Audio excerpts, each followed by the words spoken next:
വരുത്തുന്ന മാറ്റങ്ങൾ എന്താണ്? മനുഷ്യ ശരീരം തന്നെയാണ് ചികിത്സകൾ എന്ന് പറയുമ്പോൾ അതെങ്ങനെയാണ് ആ ശരീരം ചികിത്സിക്കുന്നത്? ആ ശരീരത്തിന് അങ്ങനെ ഒരു കഴിവുണ്ടോ? അല്ലെങ്കിൽ അക്യുപഞ്ചർ ചെയ്യുന്ന സൂചിയിലാണോ കഴിവ്, അല്ലെങ്കിൽ ശരീരത്തിലാണോ ആ കഴിവ് എന്നുള്ള കാര്യം പഠിക്കുവാനും അത് ബോധ്യപ്പെടുവാനും നിങ്ങൾ ഓരോരുത്തരും ഈ അക്യുപഞ്ചർ ക്ലാസ്സിൽ പങ്കെടുക്കണം.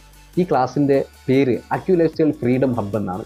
ഈ acu life style freedom hub എന്ന ഈ ക്ലാസ്സിൽ പങ്കെടുത്തുകൊണ്ട് നിങ്ങൾ ഓരോരുത്തരും പങ്കെടുത്തുകൊണ്ട് നിങ്ങൾ അക്യുപഞ്ചർ ചികിത്സയെ പഠിക്കുക, പ്രായോഗ തലത്തിലേക്ക് നിങ്ങൾ പ്രയോഗിക്കുക, എന്നിട്ട് മറ്റുള്ളവരെ പഠിപ്പിക്കുക. Learn, do, teach.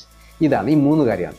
നിങ്ങൾ പഠിക്കുക, നിങ്ങളുടെ ജീവിതത്തിൽ പകർത്തുക, മറ്റുള്ളവരെ പഠിപ്പിക്കുക. എല്ലാവരും അക്യുപഞ്ചർ പഠിക്കുക. ഇതിൻ്റെ ഡീറ്റെയിൽസ് ഇതിൻ്റെ താഴെ ഡിസ്ക്രിപ്ഷനിൽ ഞാൻ കൊടുത്തിട്ടുണ്ട്. എൻ്റെ മൊബൈൽ നമ്പർ, വാട്സപ്പ് നമ്പറായി കോൺടാക്റ്റ് ചെയ്യുക. നിങ്ങൾക്ക് ആവശ്യമായ പഠന ടൂൾസ് ഞാൻ നിങ്ങൾക്ക് സപ്ലൈ ചെയ്യുന്നതാണ്. Please contact me. Thank you.